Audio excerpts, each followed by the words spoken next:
हरे कृष्ण। आप सभी भक्तजनों का स्वागत है आज के सत्र में। हम पढ़ रहे हैं श्रीमद् भागवतम महापुराण, स्कंद 1, अध्याय 10, द्वारका के लिए श्री कृष्ण का प्रस्थान। सत्र का शुभारंभ हम पहले श्री मंगलाचरण के साथ आरंभ करेंगे। ओम अज्ञानतिमिरान्धस्य ज्ञानांजन शलाकया चक्षुरुन्मिलितं येन तस्मै श्री गुरुवे नमः।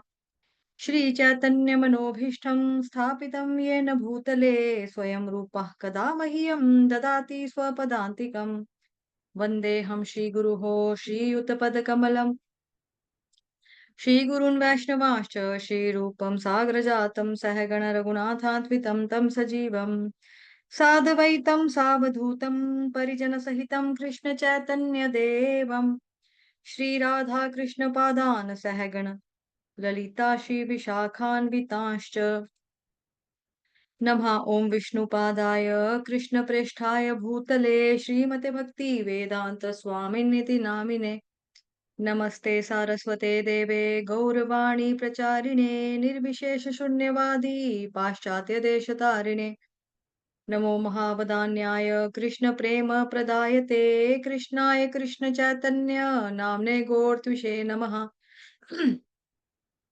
हे कृष्ण करुणा सिंधो दीनबंधो जगतपते गोपेश गोपिका कांत श्री राधा कांत नमोस्तुते तप्त कांचन गौरांगी श्री राधे वृंदावनेश्वरी वृषभानुसुते देवी प्रणमामि हरिप्रिये वाञ्छाकल्पतरुभ्यश्च कृपा सिन्धुभयेव च पतितानां पावनेभ्यो वैष्णवेभ्यो नमो नमः।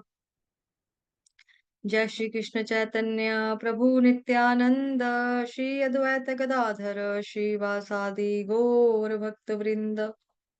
हरे कृष्ण कृष्ण कृष्ण हरे हरे हरे राम राम राम राम हरे हरे हरे कृष्ण कृष्ण कृष्ण हरे हरे हरे राम राम राम हरे हरे हरे कृष्ण कृष्ण कृष्ण हरे हरे हरे राम राम राम हरे हरे हरे कृष्ण। तो आज हम पढ़ेंगे कैंटो फर्स्ट, अध्याय 10, द्वारका के लिए श्री कृष्ण का प्रस्थान, श्लोक संख्या 11-12। अनुवाद। वह बुद्धिमान जिसने शुद्ध भक्तों की संगति से परमेश्वर को समझ लिया है और भौतिक कुसंगति से अपने को छुड़ा लिया है, वह भगवान के यश को सुनने से चूकेगा नहीं। उसने चाहे उनके विषय में एक ही बार क्यों ना सुना हो, तो भला पांडव उनके वियोग को कैसे सह पाते, क्योंकि वे उनसे घनिष्ठता पूर्वक संबंधित थे। वे उन्हें साक्षात अपने समक्ष देखते थे, उनका स्पर्श करते थे, उनसे बातें करते थे और उन्हीं के पास सोते उठते बैठते तथा भोजन करते थे।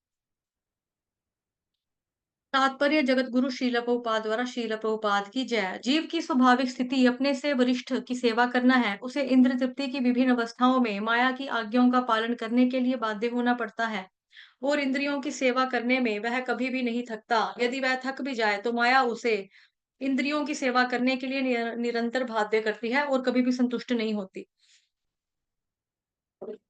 ऐसे इंद्र तृप्ति व्यापारों का कोई अंत नहीं है और बुद्धिजीव छूटने की आशा के बिना ही ऐसी सेवा में उलझा रहता है। छुटकारा केवल तभी मिल पाता है जब शुद्ध भक्तों की संगति होती है। ऐसी संगति से वह धीरे धीरे अपनी दिव्य चेतना की ओर उन्नत होता है। इस प्रकार वह जान सकता है कि उसकी शाश्वत स्थिति भगवान की सेवा करने के लिए है, विकृत इंद्रियों की काम क्रोध प्रभुत्व जताने इत्यादि की इच्छा पूर्ति के लिए नहीं है। भौतिक समाज मित्रता तथा प्रेम काम वासना की विभिन्न अवस्थाएं हैं। घर देश परिवार समाज संपत्ति तथा अन्य वस्तुएं भौतिक जगत में बंधन के कारण स्वरूप हैं, जहाँ ये तीन प्रकार के ताप बने हुए हैं। शुद्ध भक्तों की संगति से तथा विनीत भाव से उनका श्रवण करने से भौतिक भोग के प्रति आसक्ति कम होती है और भगवान के दिव्य कार्यकलापों के विषय में सुनने के प्रति आकर्षण की प्रधानता होती है। एक बार आकर्षण उत्पन्न हो जाने पर वह बिना रुके चलता रहता है, जिस प्रकार बारूद की आग। ऐसा कहा गया है कि श्री हरि दिव्य रूप से इतने आकर्षक हैं, जो आत्म साक्षात्कार द्वारा अपने आप में ही संतुष्ट हैं और वास्तव में सारे भव बंधनों से मुक्त हो चुके हैं। वे भी भगवान के भक्त बन जाते हैं। ऐसी परिस्थिति में यह भली-भांति समझा जा सकता है कि पांडवों की क्या स्थिति हुई होगी, जो भगवान के नित्य संगी थे। श्री कृष्ण के वियोग की कल्पना भी नहीं कर सकते थे, क्योंकि निरंतर व्यक्तिगत संपर्क के कारण उनका आकर्षण अत्यधिक प्रगाढ़ था। शुद्ध भक्त के लिए भी उनके रूप, गुण, नाम, यश, कार्यकलाप आदि का स्मरण इतना आकर्षक होता है कि वह संसार के सारे रूप, गुण, नाम, यश, कार्यकलाप भूल जाता है, और शुद्ध भक्तों की परिपक्व संगति के कारण वह क्षण भर के लिए भी भगवान के संपर्क से दूर नहीं होता। तो यहाँ पे भक्तों का संग के बारे में बताया जा रहा है कि जब भक्तों के संग में कोई व्यक्ति या भक्त होता है, तो फिर वो भगवान जी से कभी भी दूर नहीं हो पाता, ना ही उनको भुला पाता है। श्लोक संख्या 13 अनुवाद। उन सबके हृदय उनके आकर्षण रूपी पात्र में द्रवित हो रहे थे। वे उन्हें अपलक नेत्रों से देख रहे थे और स्नेह बंधन में बंध कर व्यग्रता से इधर-उधर मचल रहे थे। तात्पर्य जगत गुरु श्रील प्रभुपाद द्वारा श्रील प्रभुपाद की जय। कृष्ण स्वाभाविक रूप से सभी जीवों के लिए आकर्षक हैं, क्योंकि वे समस्त शाश्वतों में प्रधान शाश्वत हैं। एकमात्र वे ही अनेकों शाश्वतों के पालक हैं। यह कठिन उपनिषद का कथन है कि इस प्रकार मनुष्य भगवान के साथ अपने शाश्वत संबंध को जागृत करके, जिसे वह भगवान की भ्रामक शक्ति माया के चक्र से वशीभूत होकर भूल चुका है, स्थायी शांति तथा समृद्धि पा सकता है।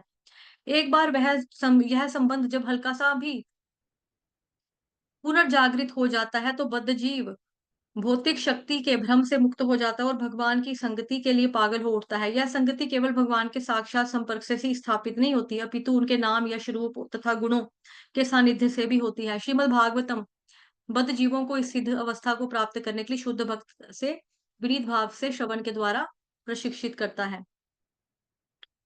तो भगवान जी के साथ हमारा शाश्वत नित्य संबंध है, उसके बारे में जब व्यक्ति को ज्ञान हो जाता है, तो फिर बद्ध जीव जो होता है ये भौतिक शक्ति से मुक्त हो जाता है और वो भगवान जी की संगति को पाने के लिए तत्पर कुछ ना कुछ करता है, क्रियाएँ करता है, भक्ति करता है। और वो पहला शुरू कहाँ से होता है कि मतलब कि श्रवण के द्वारा ही मेन बताया श्रवण। श्रवण करना बहुत इम्पोर्टेंट है, ये प्रभुपाद जी ने पहले चैप्टर में काफ़ी बार बता दिया। बार-बार सेम ही चीज़ बताई जा रही है कि श्रवण, श्रवण, श्रवण। श्लोक संख्या 14 अनुवाद। सगे संबंधी नातेदार स्त्रियां जिनके नेत्रों से श्री कृष्ण के लिए व्याकुलतावश अश्रुधारा निकल रही थी, महल से बाहर आ गई। वे बड़ी मुश्किल से अपने आंसू रोक पाईं। उन्हें भय था कि प्रस्थान के अवसर पर आंसुओं से अपशकुन हो सकता है। तात्पर्य जगत गुरु श्रील प्रभुपाद द्वारा श्रील प्रभुपाद की जय। हस्तिनापुर के राजमहल में सैकड़ों महिलाएं थीं। वे सभी श्री कृष्ण के प्रति स्नेहमयी थीं। वे सभी उनकी रिश्तेदार थीं। उन्होंने जब देखा कि कृष्ण अपनी मातृभूमि को जाने के लिए महल से निकल रहे हैं, तो वे उनके लिए अत्यंत व्याकुल हो उठी और जैसा स्वाभाविक था, उनके अश्रु ढुलक-ढुलक कर कपोलों पर आने लगे। उसी समय उन्होंने सोचा कि उस समय उनके अश्रु कृष्ण के लिए अमंगल सूचक हो सकते हैं। अतएव उन्होंने अपने आंसुओं को रोकना चाहा। ऐसा करना उनके लिए बहुत कठिन था, क्योंकि अश्रु रुक नहीं पा रहे थे। अतः उन्होंने आँखों से आंसुओं को पोंछा और उनके हृदय धड़कने लगे। वे स्त्रियाँ पति तथा ससुर युद्ध में मारे गए थे। कृष्ण के प्रत्यक्ष संपर्क में नहीं आ सकी, लेकिन वे सब श्री कृष्ण तथा उनके महान कार्यों के विषय में सुनती रहती थी। इस प्रकार वे उनके विषय में सोचती कि उनके नाम, यश के विषय में बातें करती और उन स्त्रियों के समान स्नेहहीन हो गई, जो उनके प्रत्यक्ष संपर्क में थी। अतएव जो कोई भी प्रत्यक्ष या अप्रत्यक्ष रूप से श्री कृष्ण के विषय में सोचता है, कृष्ण के विषय में बातें करता है या कृष्ण की पूजा करता है, वह उनके प्रति अनुरक्त हो जाता है। चूंकि श्री कृष्ण परम पूर्ण है, अतएव उनके नाम, रूप, गुण आदि में कोई अंतर नहीं है। हम श्री कृष्ण के साथ अपने घनिष्ठ संबंध को उनके विषय में बातें करके, श्रवण करके या स्मरण करके पुनर्जीवित कर सकते हैं। आध्यात्मिक सामर्थ्य में ही ऐसा हो पाता है। श्लोक संख्या 15 अनुवाद। हस्तिनापुर के राजमहल से भगवान के प्रस्थान समय उनके सम्मान में विभिन्न प्रकार के ढोल यथा मृदंग, ढोल, नगाड़े, दुंधरी तथा दुंदुम्भी एवं एक तरह की बंशियां, वीणा, गोमुख और भेरियां एक साथ बज उठे। तो ऊपर वाले श्लोक में बेसिकली ये बताया है, जो भी पहले पढ़ा 14 वाले में, कि जैसे स्त्रियां हैं वो अपशकुन नहीं चाहती थी किसी भी तरह का कि हम कृष्ण भगवान जा रहे हैं और हम रोए। ठीक है, जैसे यहाँ पर भी हमारे जगत में भी ऐसा ही होता है ना, कि कहते हैं कि नहीं खुशी के लिए जा रहा है, नौकरी पे जा रहा है, कुछ काम करने के लिए जा रहा है, घर से जा रहा है, ट्रैवल करने लगा है, रो मत, रो मत। तो हमें भी चुप कराते हैं अगर कोई रो पड़ता है। तो ये ओ मतलब स्वाभाविक रूप से क्या होता है कि जो स्त्रियाँ होती हैं वो थोड़ी इमोशनल होती हैं, थोड़ी ज़्यादा इमोशनल होती हैं और यही चीज़ बताई है। फिर उसके बाद ये पढ़ लिया।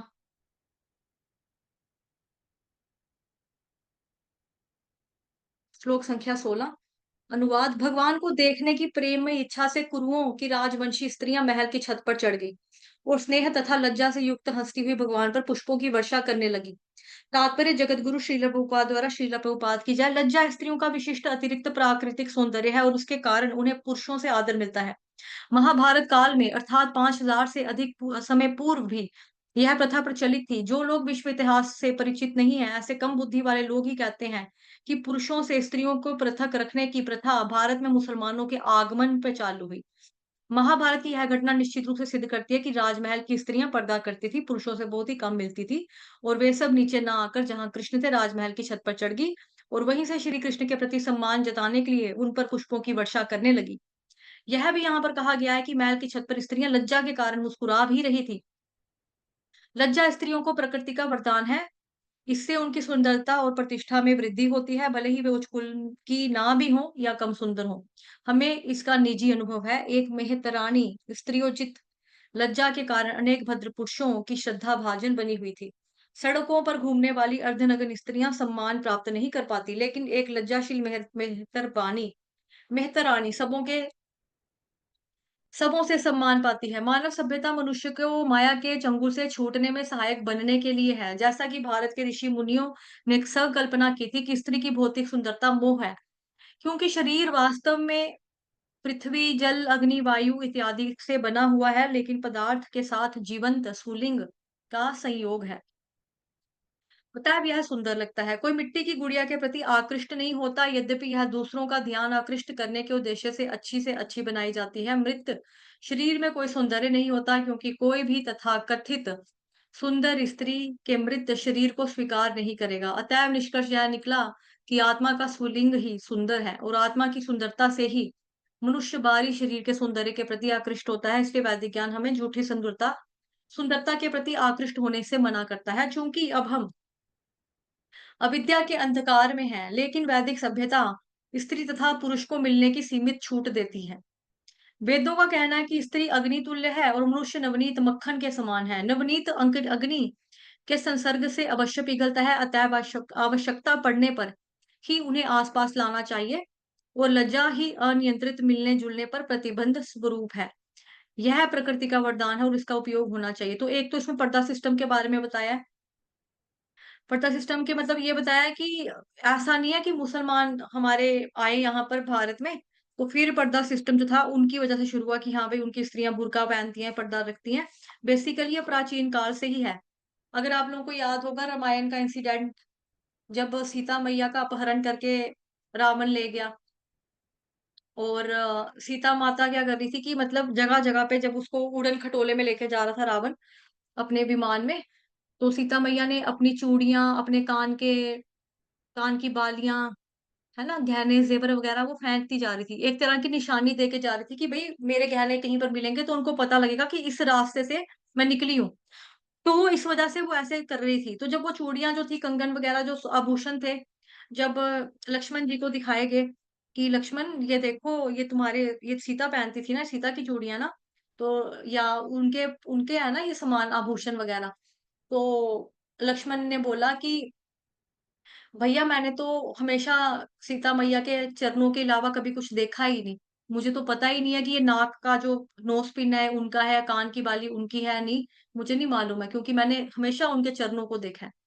तो ऐसे ही बताया जा रहा है कि हमारे वेदों में बताया पहले से ही बताया गया है कि स्त्रियाँ हमारा पर्दा करती थी। ये भारत वंश की पुरानी परंपरा रही है। वैदिक संस्कृति का एक पार्ट है, एक हिस्सा रहा है। ऐसा नहीं है कि पर्दा सिस्टम आजकल में शुरू हुआ था या मुसलमानों के द्वारा ये शुरू किया गया है। ये हमारी संस्कृति का हिस्सा था। दूसरी ये चीज़ पढ़ी हमने,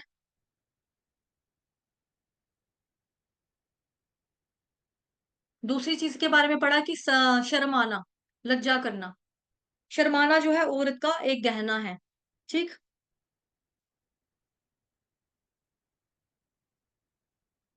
फिर ये भी चीज़ दिखाई यहाँ पे कि आत्मा के बारे में बताया है, कि आत्मा जो है बेसिकली वो सच्चिदानंद है, वो सुंदर है। आत्मा अगर सुंदर है तो इंसान जो है हमें बाहर रूप से भी सुंदर लगता है। अगर उसकी आत्मा मतलब नो डाउट कि आत्मा तो हमेशा ही सबकी अच्छी होती है, लेकिन जिस शरीर में हम होते हैं ना, वो भी तभी अच्छा लगता है जब अंदर से हम अच्छे होते हैं। तो फिर साथ में ये बताया कि पुरुषों को और स्त्रियों को मिलने की जो छूट थी वो नहीं थी टोटली, और इनको लिमिटेड वे में ही मिलना चाहिए, ज़रूरत हो तभी मिलना चाहिए। क्योंकि वो आदमी को बताया मक्खन के समान, औरत को बताया अग्नि के समान। जब आग के पास मक्खन जाएगा तो क्या होगा? पिघलेगा।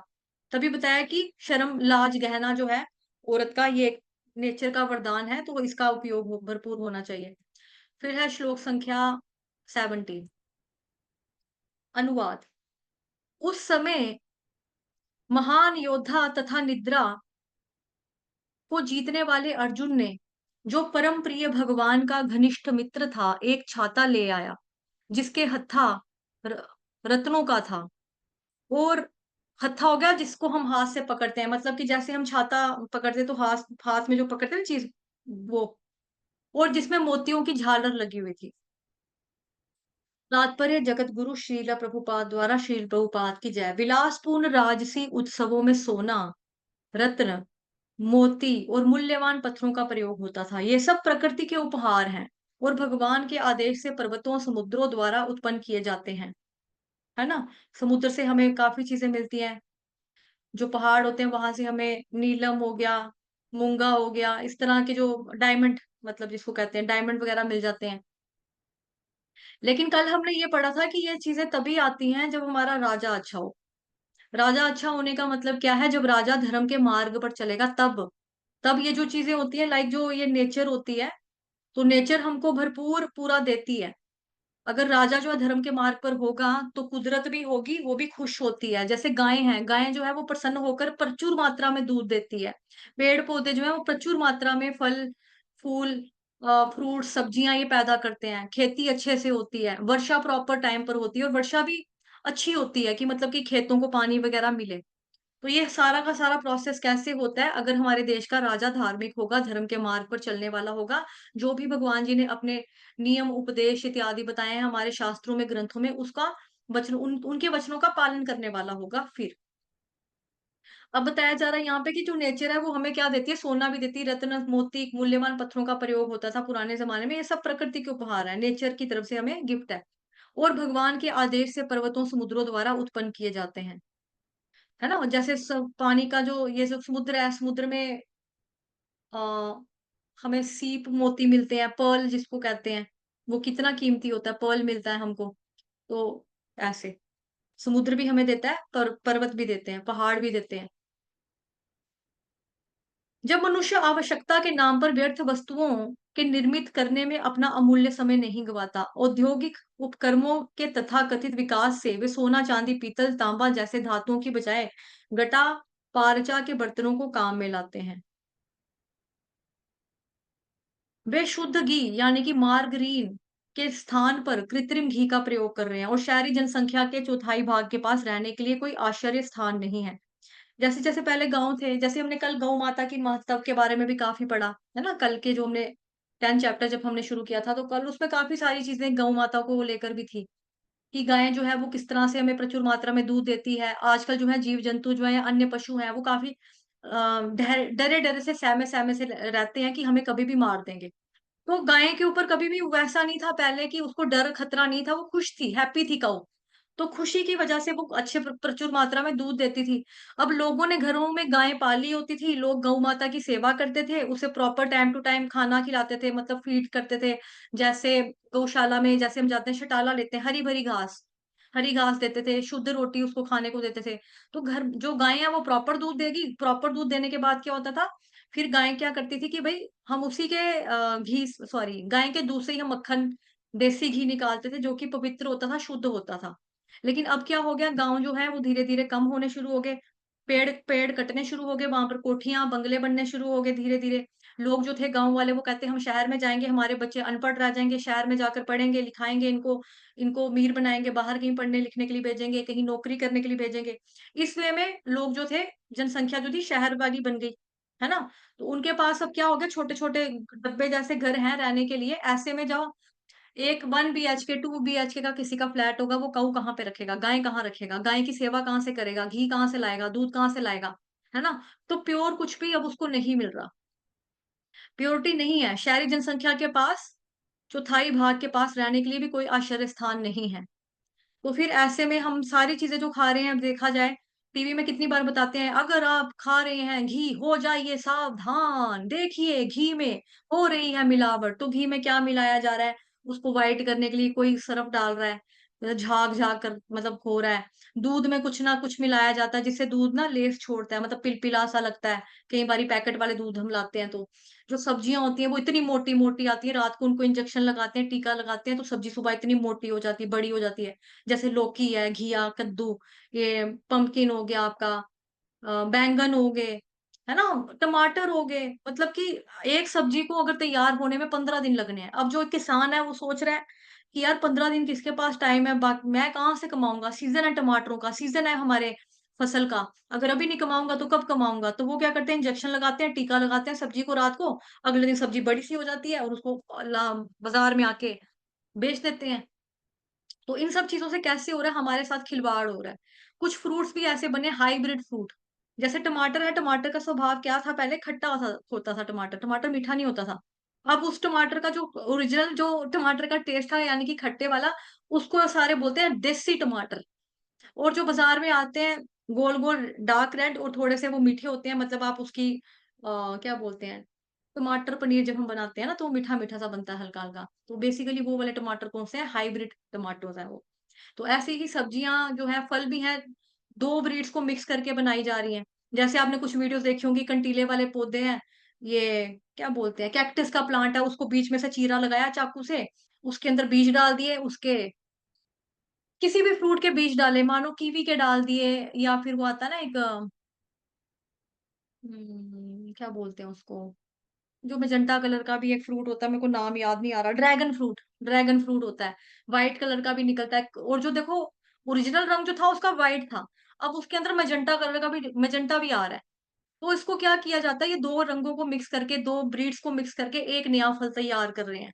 उसको इंजेक्शंस के बदौलत वो करते हैं। तो ऐसी चीज़ें जब हम खा रहे हैं तो हमारे बच्चों में या हम लोगों में कहाँ से ताकतें आएँगी? तो आपने कहावत भी सुनी होगी ना, ये जो बुड्ढी है ना, ये बड़ी तेज़ है, बड़ी तगड़ी बुड्ढी है, इसने पुराने ज़माने का घी खाया है। तो पुराने ज़माने का घी खाया मतलब इस इन्होंने नेचुरल पूरा असली वाला घी खाया, असली प्योर घी खाया हुआ है। हमारे बच्चे चाहे जितना भी दूध पी लें, देसी घी उनको खिला लो, उनके अंदर ताकत नहीं आएगी। हमारे वाले अब और क्या कर रहे हैं, और ज़्यादा गंदा ट्रेंड आ गया जिम का।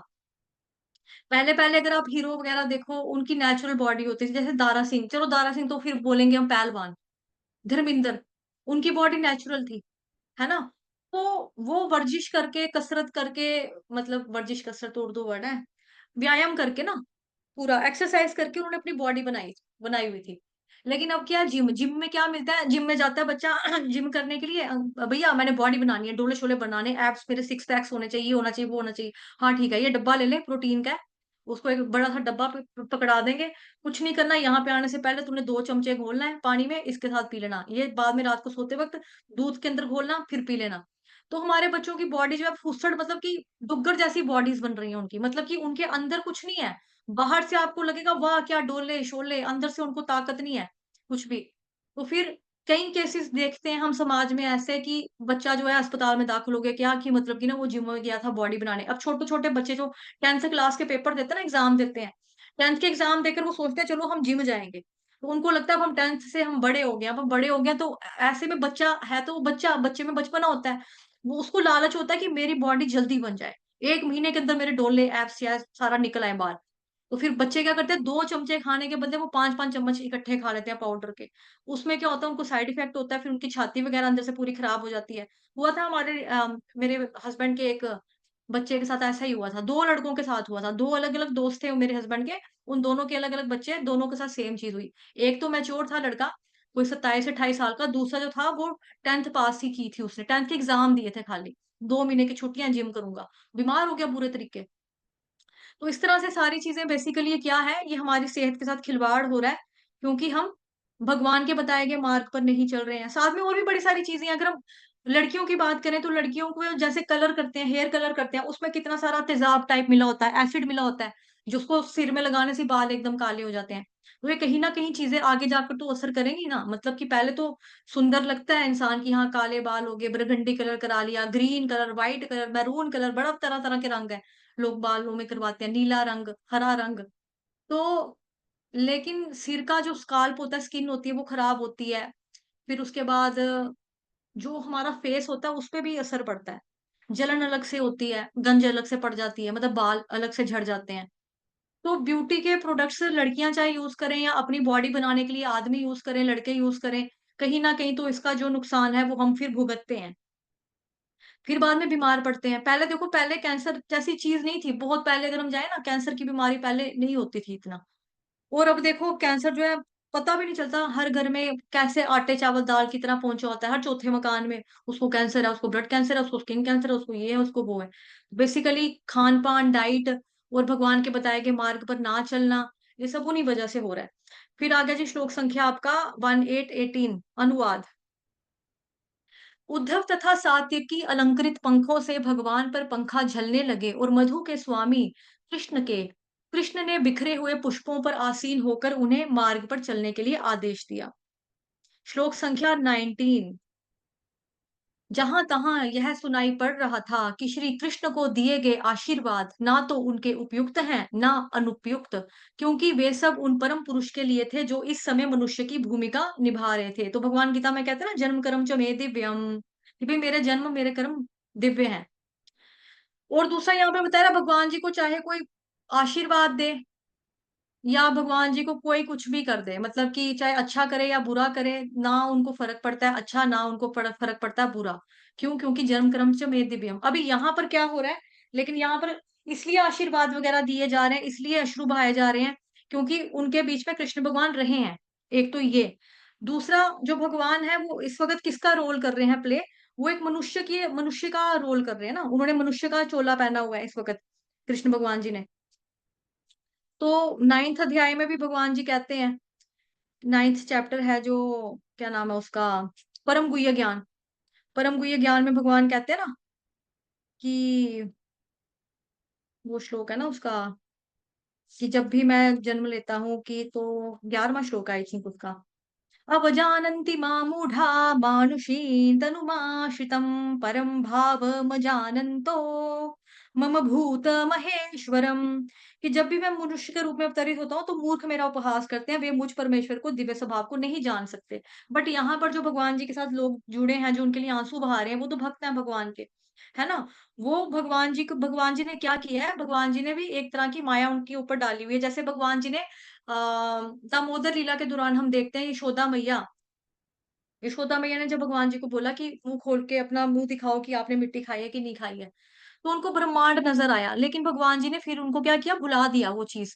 अगर वो नहीं भुलवाते तो फिर म मैया के दिल में क्या होता, हाय! मेरा बच्चा तो भगवान है, मुझसे कोई गलती ना हो जाए, मुझसे कोई अपराध ना हो जाए। तो फिर वो जो एक लव का, प्रेम का जो आदान-प्रदान था, जो माँ और बच्चे के बीच में होता है, वो फिर पॉसिबल नहीं हो पाता। है ना?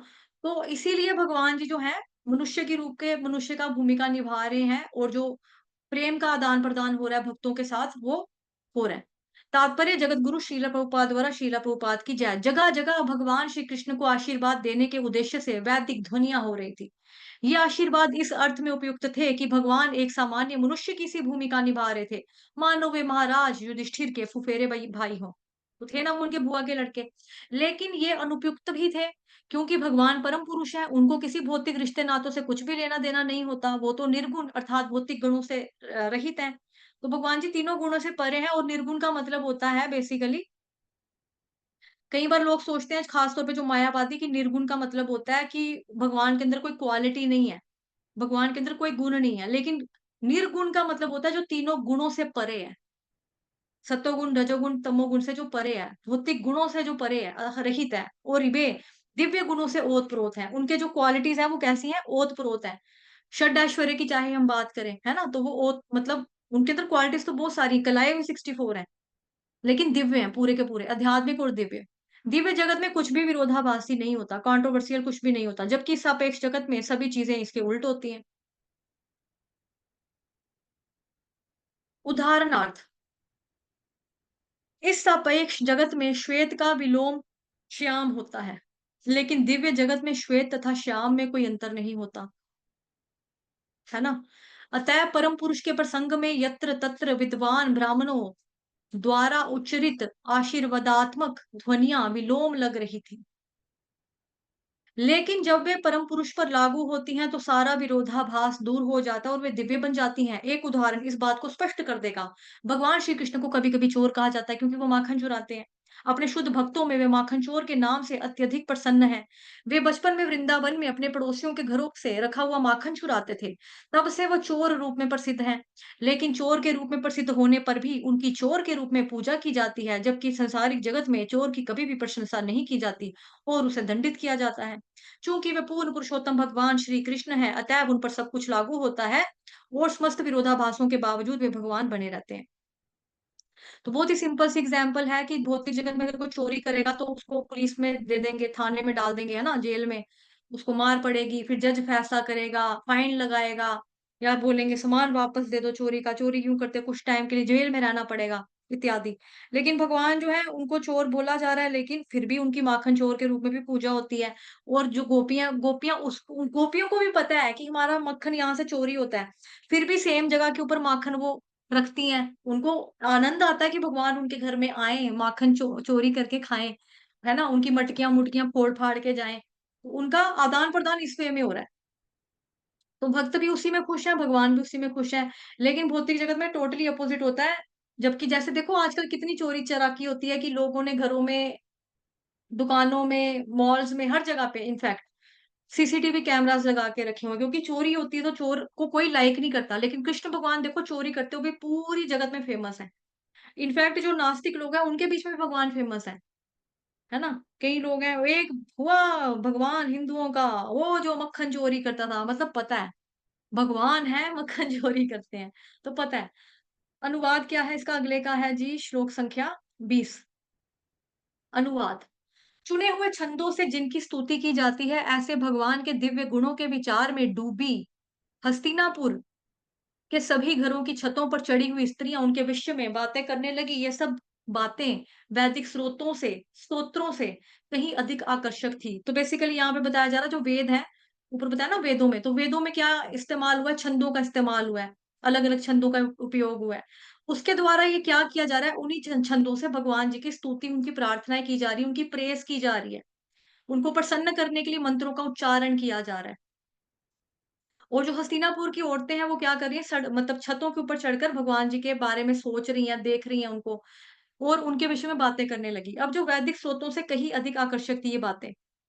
अब भगवत गीता में क्या कहा गया है? भगवत गीता में भी कहा गया कि समस्त वैदिक वांगमय का लक्ष्य पूर्ण पुरुषोत्तम भगवान श्री कृष्ण है। तो श्रीमद् भगवत गीता अध्याय 15 श्लोक संख्या 15 सर्वस्य चाहं हृदि सन्निविष्टो मत्तः स्मृतिर्ज्ञानमपोहनैः च वेदैश्च सर्वैरहमेव वेद्यो वेदांत कृद्वेद विदेव चाहम् कि भगवान वहां बोलते हैं कि सर्वस्य चाहम हृदय सन्निविष्टो मैं ही परमात्मा के रूप में सभी भक्तों के हृदय में वास करता हूँ। वेदों का संकलन करता मैं हूँ। वेदों में कोई चीज़ अगर जानने लायक है तो वो मेरे बारे में है, यानी कि मैं हूँ। वेदों में जो ज्ञान दिया गया है वो मेरे बारे में दिया गया है। ठीक? श्रीमद् भगवत गीता में कहा है कि समस्त वैदिक वांगमय का लक्ष्य पूर्ण पुरुषोत्तम भगवान श्री कृष्ण है। और ये जितने भी वेद हैं यानी कि 4 वेद जो हैं, बेसिकली वेद जो है वो एक ही था पहले, उसको बाद में बाँट-बाँट के छोटा किया गया मतलब कि कम कर दिया गया। पहले वो एक ही किताब थी, फिर बाद में उसको बाँटा गया। ठीक? अब जो वेदों का लक्ष्य है, वेदों का पूरे वेदों का सार क्या है? कि लोगों को ये पता लग जाए, समझ में आ जाए कि पूर्ण पुरुषोत्तम भगवान श्री कृष्ण है, कि भगवान कौन है?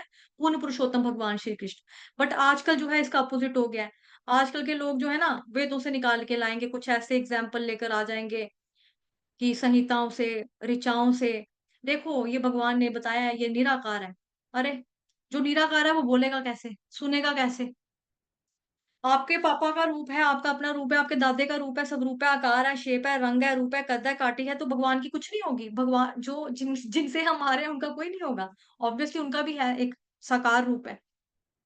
तो वेदों का लक्ष्य क्या है? पूर्ण पुरुषोत्तम भगवान श्री कृष्ण लोगों को ये बताना।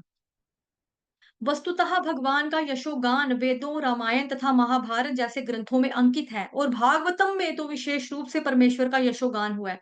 तभी करके देखो जितने भी पुराण हुए 18 पुराण है टोटल, उसमें से भागवतम महापुराण को क्या कहा जाता है? ग्रंथराज श्रीमद् भागवतम महापुराण। उनके आगे लिखा लिखा जाता है ग्रंथराज कि ग्रंथों का राजा है कौन? श्रीमद् भागवतम। क्यों है ग्रंथों का राजा? क्योंकि यहाँ पर भगवान श्री कृष्ण का यशोगान हुआ है। उनके भक्तों के बारे में है, भक्तों के साथ प्रेम के भगवान जी की जो प्रेममयी लीलाएँ हैं, उनके बारे में, जो आदान-प्रदान हुआ है, उसके बारे में कथाएँ हैं। परमेश्वर का यशोगान हुआ है, उनके गुणों का वर्णन हुआ है। इसीलिए भागवतम महापुराण जो है ख़ास तौर से क्या है यहाँ पे इसको बोला जाता है ग्रंथराज, सभी ग्रंथों का ये राजा है। अतएव जब कुरुवंश के राजाओं की राजधानी में घरों की छतों पर चढ़ी स्त्रियाँ भगवान के विषय में बातें कर रही थी, तो उनकी बातें वैदिक स्रोतों से भी अधिक मनोहर लग रही थी। क्यों? क्योंकि वैदिक जो स्रोत होते हैं बेसिकली उनकी जो भाषा है वो अलंकारिक भाषा है। अलंकारिक भाषा का मतलब हुआ अलंकार का मतलब एक होता है ज़ेवर गहना, है ना? गहने, आभूषण जिसको हिंदी में बोलते हैं। औरत जब गहना पहनती है तो क्यों पहनती है? ताकि जैसे हमने पढ़े थे ना अलंकार, अनुप्रास अलंकार वगैरह-वगैरह। तो उसमें हमने डेफिनेशन पढ़ी थी ना जिस तरह से स्त्री अपने शरीर की शोभा बढ़ाने के लिए आभूषणों का इस्तेमाल करती है, उसी तरह से साहित्य में अलंकारों का इस्तेमाल होता है।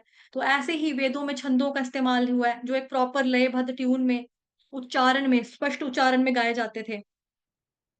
उसका भी एक अपना स्वाद होता है, जब आप उसको सुनते हो, जैसे पंडित अब कभी घर में आते हैं, तो कभी आप कहीं जाते हो आश्रम वगैरह में, मंदिर में, जहाँ पे वेदों का पाठ हो रहा है, तो अच्छा लगता है सुनने में। लेकिन वेदों की जो भाषा है, वो अलंकारिक भाषा है।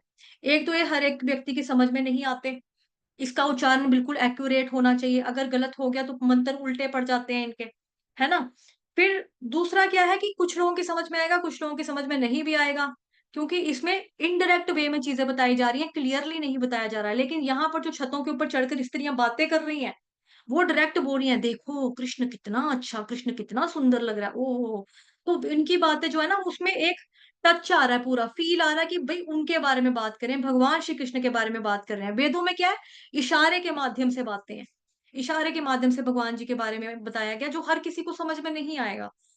तो इसीलिए यहाँ पर ये बताया गया जो वैदिक मंत्रों से भी ज़्यादा अधिक मनोहर लग रही थी, ज़्यादा अच्छा लग रहा था। क्यों? क्योंकि वो डायरेक्ट बातें थी। भगवान जी के सामने वो खड़े हैं, ऊपर से मतलब छत से देख रहे हैं। उसके बाद उनके बारे में बोल रहे हैं, देखो तो कितना प्यारा लग रहा है, देखो तो इसकी धोती पीले रंग की और भी ज़्यादा खिल रहा है, रूप देखो, अरे सर पे मोर का पंख लगाया है, हाथ में बांसुरी तो देखो, अरे वाह! क्या इनकी बॉडी है, देखो ब्लू कलर की, श्याम सुंदर, कितने सुंदर, बलराम भी साथ में दोनों कितने आकर्षक लग रहे हैं। इस तरह से जब बातें ऐसी हुई हो रही होंगी, है ना? तो ये बातें जो हो रही थी वो टची लग रही थी, पूरा अधिक मनोहर लग रही थी। भगवान की प्रशंसा में जो भी गाया, चाहे वो श्रुति मंत्र है। श्रुति किसको बोलते हैं? श्रवण को कहते हैं, मतलब जिसे हम सुनते हैं। तो भगवान के बारे में वो जो तारीफ़ हो रही है, अन्य लोग जो हैं, अन्य स्त्रियाँ सुन भी रही हैं, तो उससे क्या हो रहा है? श्रुति मंत्र का कार्य कर रहे हैं ये। गौड़ीय संप्रदाय के आचार्य ठाकुर नरोत्तम दास ने सरल बांग्ला भाषा में अनेक गीत लिखे हैं। लेकिन उसी संप्रदाय के एक अत्यंत अन्य विद्वान आचार्य ठाकुर विश्वनाथ चक्रवर्ती ने नरोत्तम दास के इन गीतों को वैदिक मंत्रों के सम्मान ही बताया है, बराबर बताया। इसका कारण क्या है? इनकी विषय वस्तु की कंटेंट क्या है? कंटेंट तो भगवान है ना। भाषा उतना महत्व नहीं देती जितनी विषय वस्तु की महत्वता होती है। कंटेंट की इम्पोर्टेंस होती है कि कंटेंट क्या है। लैंग्वेज जो है, लैंग्वेज का काम बेसिकली है भी क्या है कि आपको बात समझ में आनी चाहिए। अभी कई होते हैं कि जैसे मान लो कि जैसे हम लोग तो हिंदी में क्लासेस लेते हैं, पढ़ते भी हिंदी में है ना? हिंदी में बोलना, हिंदी में पढ़ना, हिंदी में श्रवण करना। लेकिन कई बारी होता है कि हमें कभी-कभी जैसे जो सीनियर डिवोटीज़ होते हैं, कभी वो टेंपल में आ जाएँ या फिर जहाँ पे हम ऑनलाइन सेशंस वगैरह देते हैं, वहाँ पे कोई टेंपल में गेस्ट आता है उधर मंदिर में। तो मान लो कि वो तमिल भाषा के हैं, उनको हिंदी टूटी-फूटी आती है। तो लेकिन फिर भी हम लोग सुनते हैं। हम लोग समझने की पूरी कोशिश करते हैं कि हाँ, ये कह रहे हैं। वो कहते हैं अगर मैं बोलेगा मेरे पीछे आप लोग ये बोलेगा, तो हमें समझ में आता है इनका कहने का मतलब ये है कि जब मैं बोलूँगा तो आप लोगों ने मेरे पीछे बोलना है, मेरे पीछे गाना है। अब हम क्यों बैठे रहते हैं क्योंकि कंटेंट उनका क्या है कृष्ण कथा। कृष्ण कथा एक ऐसी चीज़ है जो हमको कुर्सी के साथ चिपका कर रखते हैं कि नहीं, ये प्रभु जी आए हैं, हम इनको सुनेंगे। तो ये भगवान जी के बारे में बात बताने लगे हैं। ये हरे कृष्ण महामंत्र के बारे में बताने नाम प्रभु के बारे में बताएँगे कुछ, तो हम उनको सुनेंगे। तो बेसिकली इम्पोर्टेंट क्या होता है? विषय वस्तु, ना कि लैंग्वेज। उन सारी स्त्रियों में जो कि भगवान के विचार तथा कार्यों में लीन थी, भगवान की कृपा से वैदिक वांगमय सी चेतना का विकास हो गया था। अतः भले ही स्त्रियों को संस्कृत की अच्छी विद्वान वो ना रही हो, लेकिन उनकी बातें वैदिक स्तोत्रों की अपेक्षा अधिक मनोहर लग रही थी। उपनिषदों में वैदिक स्तोत्र कभी-कभी अप्रत्यक्ष रूप से परमेश्वर के प्रति ही व्यक्त होते हैं, लेकिन स्त्रियों की बातें प्रत्यक्ष रूप से भगवान जी के विषय में थी, अतः वे अधिक हृदय ग्राही थी। स्त्रियों की बातें विद्वान ब्राह्मणों के आशीर्वादों से अधिक मूल्यवान लग रही थी। श्लोक संख्या 21, अनुवाद। वे कहने लगी, जैसा हमें निश्चित रूप से स्मरण है, यदि यही है वे जो आदि परमेश्वर हैं, प्रकृति के गुणों की व्यक्त सृष्टि के पूर्व ही वे अकेले विद्यमान थे। चूंकि वे परमेश्वर हैं, अतएव सारे जीव उन्हीं में लीन होते हैं, मानो रात्रि में सोए हों और उनकी शक्ति रुक गई हो। तो ये हमने ऑलरेडी पढ़ा भी है ना उसमें, ब्रह्मा जी के बारे में, ये कि किस तरह से सारे युग आते हैं और कैसे ब्रह्मा जी जब सोते हैं, सारी सृष्टि खत्म हो जाती है, फिर जब उठते हैं फिर वापस उनको सब कुछ बनाना पड़ता है, सृजन प्रलय वापिस से ऐसे होता है। लेकिन ये होता तो भगवान श्री कृष्ण के ऑर्डर के ऊपर ही है। तात्पर्य जगत गुरु शीला प्रभुपाद द्वारा, शीला प्रभुपाद की जय। इस दृश्य जगत का विलय दो प्रकार से होता है, तो दो तरह से होता है। हर चार 432, ठीक है, उसके बाद 100 वर्षों, मतलब कि आई थिंक कितना है, लाख 32, हाँ ट्रिलियन के हिसाब से, ठीक है, 100 वर्षों के बाद जब एक ब्रह्मांड विश्व के विशेष के स्वामी ब्रह्मा जी शयन करते हैं, तो एक प्रलय होता है। ब्रह्मा की 100 वर्ष आयु, हमारी आयु के अंत में, मतलब हमारी गणना के अनुसार अगर हम उसको मल्टीप्लाई करें इससे 30 से, फिर मल्टीप्लाई बाय ये 12 × 100 वर्ष, संपूर्ण ब्रह्मांड का पूर्ण प्रलय होता है। और दोनों ही बार महत तत्व अर्थात भौतिक शक्ति तथा जीव तत्व अर्थात तटस्थ शक्ति भगवान के शरीर में लीन हो जाती है। सारे जीव भगवान के शरीर में तब तक सुप्त रहते हैं जब तक दूसरी सृष्टि नहीं हो जाती। भौतिक जगत की सृष्टि, पालन और संहार का यही विधान है। ठीक है। भगवान द्वारा गतिमान किए जाने पर भौतिक प्रकृति के तीन गुणों की अंत क्रिया से भौतिक सृष्टि होती है। इसलिए यहाँ पर कहा गया है कि भौतिक प्रकृति के तीनों गुणों के गतिमान होने के पूर्व भगवान विद्यमान थे। कि भाई सृष्टि बनी, ठीक है, बनाई किसने? भगवान ने बनाई। सृष्टि से पहले कौन था? भगवान थे। प्रलय होगी तो किसने की? भगवान ने की। जब प्रलय हो गई तो फिर वापस से सृष्टि कौन कर रहा है? कौन आदि कौन है? भगवान है। गोविंदम आदि पुरुषम तम हम भजामि। शुरू ही वही है, शुरुआत वही ना, आदि वही है, आदि गुरु है। उसके बाद आ गया श्रुति मंत्र में कहा गया है कि सृष्टि के पूर्व केवल सर्वोपरि भगवान विष्णु का अस्तित्व था। तब ना तो ब्रह्मा थे, ना शिव जी, ना ही कोई अन्य देवता। विष्णु का अर्थ है महाविष्णु, जो कारणार्णव समुद्र में लेटे हुए हैं। उनकी श्वास से ही सारे ब्रह्मांड बीज रूप में उत्पन्न होते हैं। इसके बारे में ऑलरेडी आपको अलग से लेक्चर दिया था ना, अलग से क्या था वो, एक्सपेंशन ऑफ श्री कृष्णा, जिसमें आपको प्रेजेंटेशन बताई थी, पावर पॉइंट का पूरा चार्ट, फ्लो चार्ट पूरा दिखाया था, है ना? वही वाला है।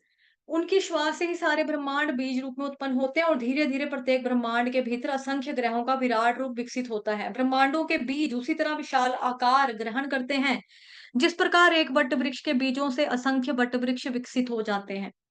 ये महाविष्णु भगवान श्री कृष्ण के पूर्ण अंश हैं, जिनका उल्लेख ब्रह्म संहिता में इस प्रकार हुआ है। मैं उन आदि भगवान को, गोविंद को नमस्कार करता हूँ, जिनके पूर्ण अंश महाविष्णु हैं। ब्रह्मांडों के अगुआ सारे ब्रह्मा उनके दिव्य शरीर के रोमकूपों से उत्पन्न ब्रह्मांडों के पश्चात उतने ही समय तक जीवित रहते हैं, जितने में भगवान जी श्वास छोड़ते हैं। ब्रह्म संहिता 5.58, 5.58, ठीक है, वहां पे 558 में। फिर है जी, जैसे यहाँ पे बताया है ऊपर की, ब्रह्मा जी, पहले ब्रह्मा जी नहीं थे, सिर्फ भगवान थे। भगवान का सर्वोपरि विष्णु का अस्तित्व था, सृष्टि के पूर्व सर्वोपरि भगवान विष्णु का अस्तित्व था। तो पहला ही जो श्लोक है श्रीमद् भागवतम महापुराण का, उधर ही हमें पता लग गया था कि ब्रह्मा जी, ब्रह्मा जी क्या कहते हैं, है ना? वो क्या मंत्र है?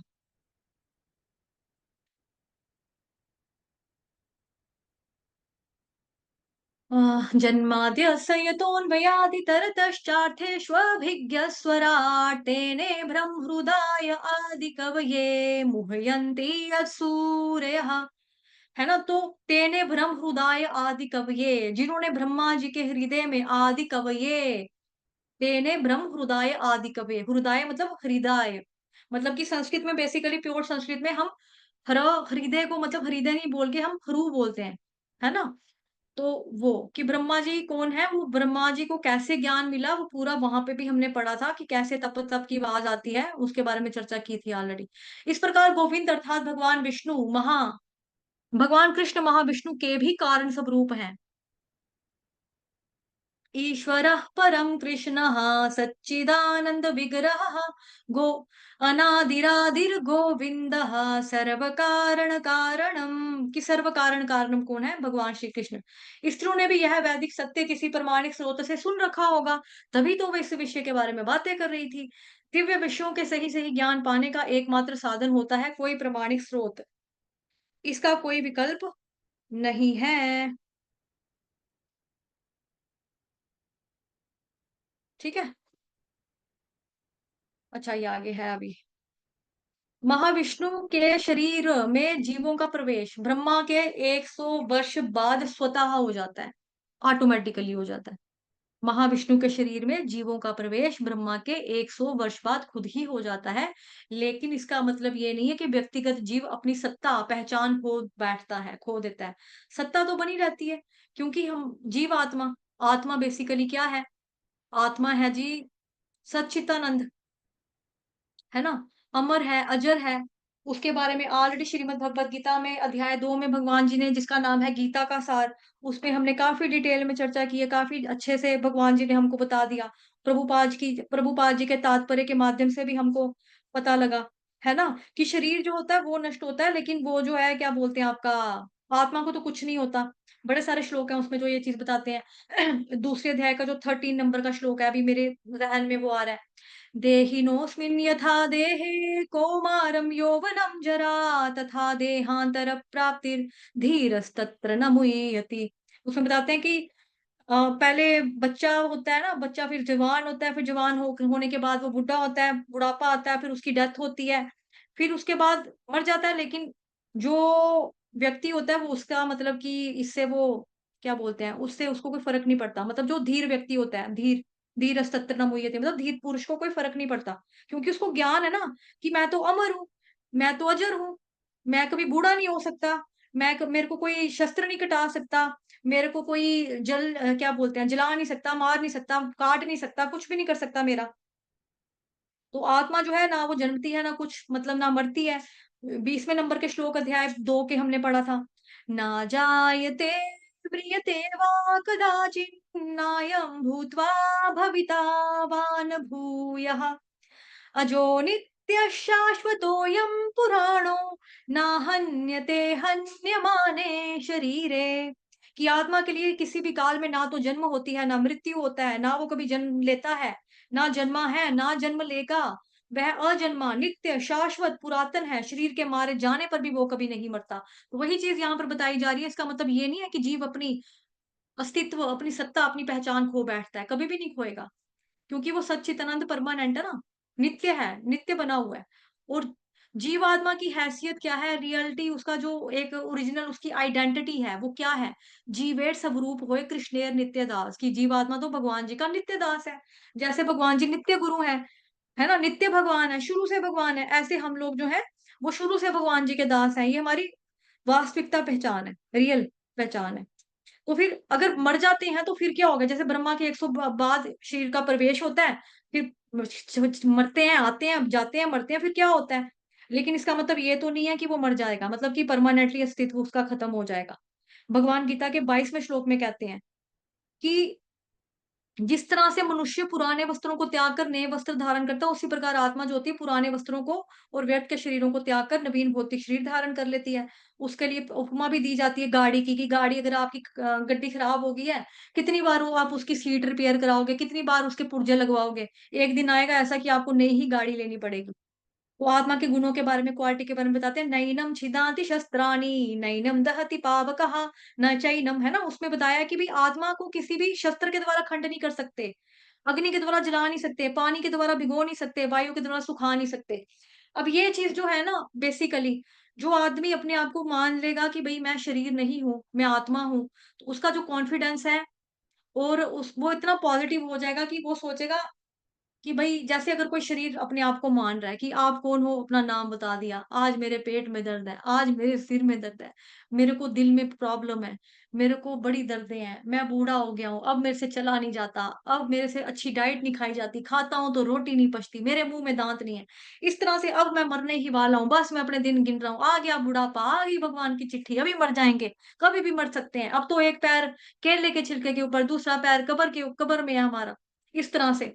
तो ये जो चीज़ें होती हैं कभी भी इस तरह से बोलना कि कोई भी आकर मुझे मार देगा, कोई भी आकर मुझे जला देगा, कोई भी आकर मुझे काट देगा, कोई भी मेरे को पानी में डुबोकर मेरे को मार देगा, है ना?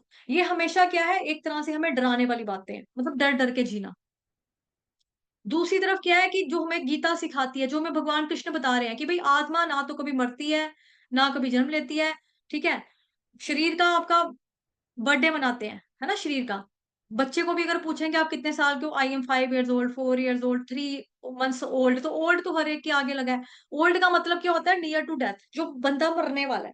तो ऐसा ज़रूरी नहीं है कि जो इंसान बूढ़ा हो गया वही मृत्यु के करीब है। इनफैक्ट हम सभी मृत्यु के करीब हैं, शरीर मृत्यु के करीब है हर किसी का।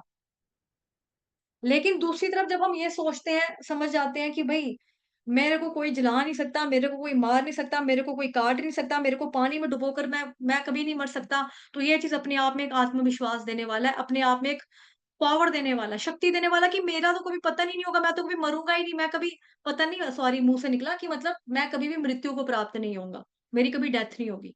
तो ये कॉन्फिडेंस लाने वाली चीज़ है। तो हमको क्या करना है, यही चीज़ करनी है। हाँ, शरीर जो है वो जाएगा, जल, पृथ्वी, वायु, अग्नि, आकाश से बना है, इसी में मिल जाएगा, लेकिन आत्मा वो तो हमेशा यौवन में रहती है, टनाटन, वो उसको कुछ नहीं होने वाला। फिर है जी सारे सुप्त निष्क्रिय जीवों को छोड़ दिया जाता है, जिससे वे अपने पूर्व जीवन के विभिन्न कार्य क्षेत्रों के अनुसार अपने कार्यों को आगे बढ़ा सकते हैं। तो होता क्या है कर्मों का खेल, क्या बोलते हैं, लॉ ऑफ कर्मा। जो भी हमारे कर्म होंगे उनके बेसिस के ऊपर हमें क्या होगा, एक नया शरीर, एक नई योनि प्रदान की जाएगी। ठीक है? अच्छे कर्म होंगे तो वापिस अगर आपकी भक्ति थोड़ी बहुत रहेगी, भगवान वापिस से आपको इंसान का जन्म दे देंगे, मनुष्य का जन्म दे देंगे कि भई बच्चे जो आपकी भक्ति छूटी थी वो कर लो और वापस मेरे पास आओ। गंदे कर्म करेंगे, कुछ अच्छा किया होगा, कुछ बुरा किया होगा, उसमें भी हम बन सकते हैं। बुरे से बुरा कर्म करेंगे, जानवर की योनि में भी जा सकते हैं। तो वो तो डिपेंड करता है कि पूर्व जन्म में हमने क्या-क्या किया था, उसके बेसिस पे।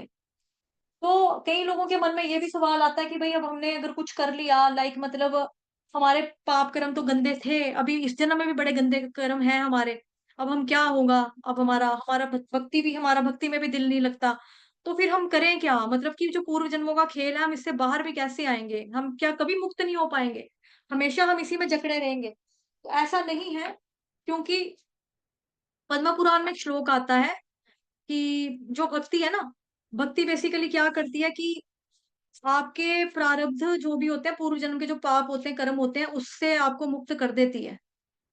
पद्म पुराण का बहुत फेमस श्लोक है, आप में से हो सकता है काफ़ी लोगों को आता भी हो, भक्ति सामने सिंधु ग्रंथ में भी लर्न करवाया था मैंने आप लोगों को। प्रारब्ध फलं पापं कूटं बीजं फलोन्मुखं क्रमैनैव प्रलीयेत विष्णु भक्तिरतात्मनाम्। कि जो भी लोग भगवत भक्ति में रत हैं, जो लगे रहते हैं, सततं कीर्तयन्तो मतलब उस वे में लगे रहते हैं, निरंतर नॉन स्टॉप भक्ति करते हैं भगवान की। अब नॉन स्टॉप का मतलब ये भी नहीं है कि गृहस्थ जीवन में बच्चा बेचारा रोटी माँग रहा है, मम्मा मेरे को भूख लगी है। उसको बोल रहे हैं, "नहीं, रुक जा, मेरे को माला करने दे।" पति कह रहा है, "मैंने दफ्तर जाना है, मैं लेट हो रहा हूँ, दे अब रोटी खिला, मेरे को टिफ़िन पैक करके दे, अभी रुको।" वो चीज़ नहीं है कि आप अपने घरवालों को इग्नोर करो, आपको अपना स्वधर्म करते-करते सनातन धर्म भी पूरा-पूरा करना है, ठीक है? बैलेंस बना के चलना है। तो जो लोग भगवान की भक्ति में लगे रहते हैं, यानी कि चिंतन, आप बच्चे के लिए खाना बना रहे हो, पति के लिए खाना बना रहे हो, कपड़े धो रहे हो, प्रेस कर रहे हो, कुछ भी कर रहे हो, हरे कृष्ण महामंत्र का जप तो आपके मन में होना चाहिए ना। मुँह से चलते रहना चाहिए, कान से सुनते रहना चाहिए। अगर वो नहीं भी हो रहा चिंतन, दिमाग में चिंतन तो कृष्ण का करना ये ज़रूरी है। इसी को बोला गया बेसिकली कि सततं कीर्तयन्तो लगातार भक्ति करना, चिंतन करना मेन चिंतन। तो जो लोग भगवान की भक्ति में लगे रहते हैं, उनके सारे पाप कर्म चाहे वो फलीभूत भी हो चुके हों, चाहे वो सामान्य हो या फिर वो बीज के रूप में हो, क्रमशः नष्ट हो जाते हैं। अतः भगवान की जो भक्ति है, भक्ति बेसिकली क्या है? भक्ति वो शुद्ध कारिणी शक्ति है, बोला जाता है। ये बहुत प्रबल है, भगवान की भक्ति की ये शक्ति है बेसिकली, जिसको शुद्ध कारिणी शक्ति कहते हैं। ये बहुत स्ट्रॉन्ग है और इसी को विशुद्धतम कहलाते हैं, यानी कि भक्ति हमें शुद्ध करने की पूरी-पूरी ताकत रखती है। तो हमने अगर कोई पूर्व जन्म के कर्म ऐसे थे भी गले सड़े से, गंदे-मंदे से, तो हम अगर भगवान जी का नाम लेंगे, भगवान जी की भक्ति करेंगे, तो इट्स ओके, ठीक हो जाएगा, सब कुछ ठीक हो जाएगा, है ना? हम ये पुनरपि जननम, पुनरपि मरणम, ये वाले से हम मुक्त हो जाएँगे, 84 लाख योनियाँ, जन्म, जरा, मृत्यु, व्याधि से मुक्त हो जाएँगे। एनीवेज़ आगे बढ़ते हैं। यह सुप्तोत्थित न्याय अर्थात निद्रा से जागकर पुनः अपने कर्म में लग जाना कहलाता है। तो बेसिकली ये जो भक्ति भी है ना, ये भी हमने भक्ति साम्य सिंधु में ही पढ़ा था, आपको अगर याद होगा कि भक्ति जो है बेसिकली ये इनबिल्ट है। ये इनबिल्ट है, भगवान जी ने हमारे अंदर पहले से डाला हुआ है। जैसे एक बच्चा जो है, जब वो पैदा होता है, उसके बाद वो बच्चा धीरे-धीरे जैसे-जैसे वो बड़ा होता है, वो चलना ही सीखता है, वो उड़ना नहीं सीखता, वो तैरना नहीं सीखता, वो सीधा चलना ही सीखता है। क्यों? क्योंकि इनबिल्ट फीचर डाला उसके अंदर भगवान जी ने चलने का। ऐसे ही भगवान जी ने हमारे अंदर भक्ति का इनबिल्ट फीचर डाला हुआ है, कि जो बट है क्या, वो सोई हुई है, उसको जागृत करना पड़ता है। जागृत कैसे करना है? भक्ति के माध्यम से ही जागृत करना है। श्रवण करेंगे, श्रवण करने से हमें समझ में आ जाता है। बहुत सारी चीज़ें हमें श्रवण के माध्यम से ही पता चलती हैं, सुनकर समझ में आता है। सुनकर समझ में नहीं आता, पढ़कर पढ़कर करो, बट श्रवण करना जो है मोस्ट इम्पोर्टेंट, सबसे पहले श्रवण ही है, श्रवण करना चाहिए। तो उससे क्या होगा, हम निद्रा से जाग जाएँगे, पुनः अपने कर्म में लग जाएँगे। अब पुनः जो हमारा कर्म है, वो पुनः कर्म कौन-सा है अपना कर्म, रियल कर्म? जीवेर स्वरूप हुए कृष्णेर नित्य दास, कि कृष्ण भगवान जी की भक्ति करना। उस कर्म में जब हम लग जाएँगे तो फिर हम सोई हुई अवस्था से जागृत हो जाएँगे। जाग कर हम क्या करेंगे? अरे मैं तो आत्मा हूँ, मैं शरीर नहीं हूँ। वो भगवान जो परमात्मा, वो तो भगवान है, श्री कृष्ण है। मेरा काम क्या है? दास का काम क्या होता है? नौकर का काम क्या होता है? भगवान जी की सेवा करना। हाँ, जीवेर स्वरूप कृष्णेर नित्य दास, तो ये वाला बताया जा रहा है कि पुनः अपने कर्म में लग जाता है। रात्रि में मनुष्य जब सोता है, वो भूल जाता है कि वो कौन है। उसका क्या कर्तव्य है कि वह जगते समय सारी की सारी बातें भूल जाता है। लेकिन जैसे ही वो नींद से उठता है, जो कुछ उसे करना होता है, तब उसको सब कुछ याद में आ जाता है। हाँ, सुबह होगी, अरे हाँ, आज फलाने जाना था, आज मैंने स्कूल में जाना है, आज मैंने ये असाइनमेंट बनानी है, आज मैंने दफ्तर में जाना है, दफ्तर में मेरी आज ये प्रेजेंटेशन है, आज फलाने के साथ मीटिंग है। इस तरह की चीज़ें। तो बेसिकली क्या करना है हमें, जितनी भी हमारी बट भौतिक जगत की जितनी भी उपाधि है, उससे हमको मुक्त होना है। तो भक्ति रसामृत सिंधु ग्रंथ में श्लोक आता है, पहले खंड का, पहले अध्याय का 12वें नंबर का श्लोक। सर्वोपाधि विनिर्मुक्तम तत्परत्वेन निर्मलम ऋषिकेण ऋषिकेश सेवनम भक्तिरुच्यते।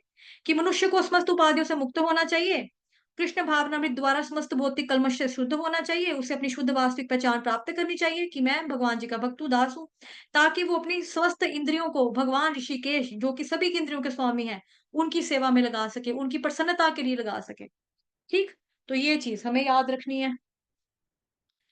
फिर है जी, हुँ, सारे जीव ही प्रलय के समय महाविष्णु के शरीर में लीन रहते हैं, किंतु ज्यों ही दूसरी सृष्टि होती है, वो उठकर अपना दूसरा अधूरा काम पूरा करने लगते हैं। इसकी पुष्टि श्रीमद् भगवद गीता के श्लोक नंबर, ये अध्याय नंबर 8 के श्लोक संख्या 18 से लेकर 20 तक में हुई है।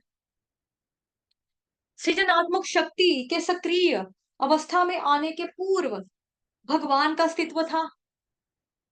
ठीक है? भगवान भौतिक शरीर से मतलब नहीं पैदा हुए, वो तो आध्यात्मिक हैं, से उत्पन्न नहीं हुए, आध्यात्मिक है उनका शरीर पूरा का पूरा। उनके शरीर में, उनकी आत्मा में कोई भी अंतर नहीं है।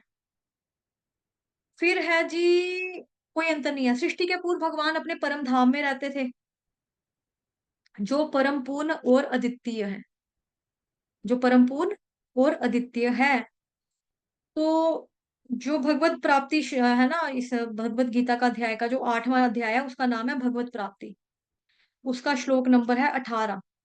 18 से लेकर 20 तक, 18, 19 और 20 बेसिकली। उसमें भगवान क्या बता रहे हैं, 18वें श्लोक में भगवान कहते हैं, इसी के बारे में जो यहाँ पे बताया जा रहा है ना, सृष्टि का आना, प्रलय होना, उत्पन्न होना, ओए हाय! ठीक है? ये चीज़, उसी में बताया जा रहा है कि भगवान कहते हैं अव्यक्ताद् व्यक्तयः सर्वा प्रभवन तिह्रागमे रात्रियागमे प्रलीयन्ते तत्रैवाव्यक्त संज्ञके। कि ब्रह्मा के दिन के शुभारंभ में सारे जीव अव्यक्त अवस्था से व्यक्त होते हैं, मतलब कि है तो सही, बट वो अव्यक्त रूप में है, अव्यक्त अवस्था है उनकी। और फिर जब वो रात होती है तो फिर पुनः अव्यक्त में विलीन हो जाते हैं। तो अव्यक्त कौन है? ठीक? उसके बाद आ गया जी श्लोक संख्या आपका इसी का वो ना 18 से लेके 19-20 19 श्लोक में। 19 में भगवान कहता है जब-जब ब्रह्मा जी का दिन आता है सारे जीव प्रकट होते हैं, ब्रह्मा की रात्रि होती है, वो स्वयं उसमें खुद ही ऑटोमैटिकली विलीन हो जाते हैं, जो कि ऊपर पढ़ा भी हमने।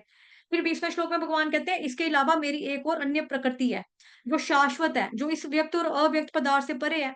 यह परा यानी कि श्रेष्ठ और कभी भी नाश ना होने वाली है। जब इस संसार में सब कुछ लय हो जाएगा तब भी उसका नाश नहीं होता। वो पराशक्ति कौन-सी है? पराशक्ति क्या है? वो बेसिकली कृष्ण भगवान जी की शक्ति है, उसके बारे में बात हो रही है, कि कृष्ण भगवान जी की जो शक्ति है ना, वो दिव्य है, शाश्वत है, परमानेंट है, उसका नाश कभी नहीं होता। हम मकान बनाएँगे, मकान हमारा मतलब कि टाइम टू टाइम रिपेयरमेंट माँगेगा, रिपेयर करेंगे, रेनोवेशन होगा, नहीं होगा, बिल्डिंग हमारी खंडर हो जाएगी, खत्म हो जाएगी, नष्ट हो जाएगी। लेकिन भगवान जी का जो है सिस्टम, वो पराशक्ति जो भगवान जी की है, वो दिव्य है, वो शाश्वत है। और वो जो है वो भौतिक प्रकृति के जितने भी चेंजेज़ होते हैं उन सब से दूर है, परे है, उसका हिस्सा भी नहीं है वो, ठीक है? तो कृष्ण भगवान जी की जो पराशक्ति है भौतिक प्रकृति के गुण से टोटली अपोज़िट है। परा और अपरा प्रकृति के बारे में हमने 7 चैप्टर में भी पढ़ा था, है ना? डिटेल में पढ़ा था उसके बारे में भी। तो आप में से बड़े सारे लोग ये 10 मिनट कम 5 पे आए हैं। आप लोगों को मालूम है कि 5 बजे क्लास खत्म होती है, तो पौने 5 बजे आकर आप क्या करेंगे बताओ मुझे? हुँ, 4 बजे क्लास शुरू हुई है तो 5 मिनट में आकर आप जस्ट ये दिखाने शक्ल दिखाने के लिए हाँ, भई हम हैं। हम आए थे। ठीक है? समय पे आया कीजिए प्लीज़। चलिए फिर आज के लिए इतना ही, विराम लेंगे। वाञ्छाकल्पतरुभ्यश्च कृपा सिन्धुभयेव च पतितानां पावनेभ्यो वैष्णवेभ्यो नमो नमः। अनंत कोटि वैष्णव वृंद की जय, जगत गुरु श्रील प्रभुपाद की जय, श्री कृष्ण चंद्र भगवान की जय, ग्रंथराज श्रीमद् भागवतम महापुराण की जय, आप सभी भक्तों की जय। हरे कृष्ण। सभी का धन्यवाद, सभी को पंचांग प्रणाम। कुछ ज़्यादा तेज़ लगा होगा तो उसके लिए भी क्षमा और अगर कुछ समझ में नहीं आया होगा उसके लिए भी क्षमा या फिर कुछ मेरी आपको मेरी किसी वाणी से, मेरे किसी शब्द से आपको ठेस पहुँची हुई तो उसके लिए भी मैं आप लोगों से क्षमा माँगती हूँ, ठीक है? हरे कृष्ण।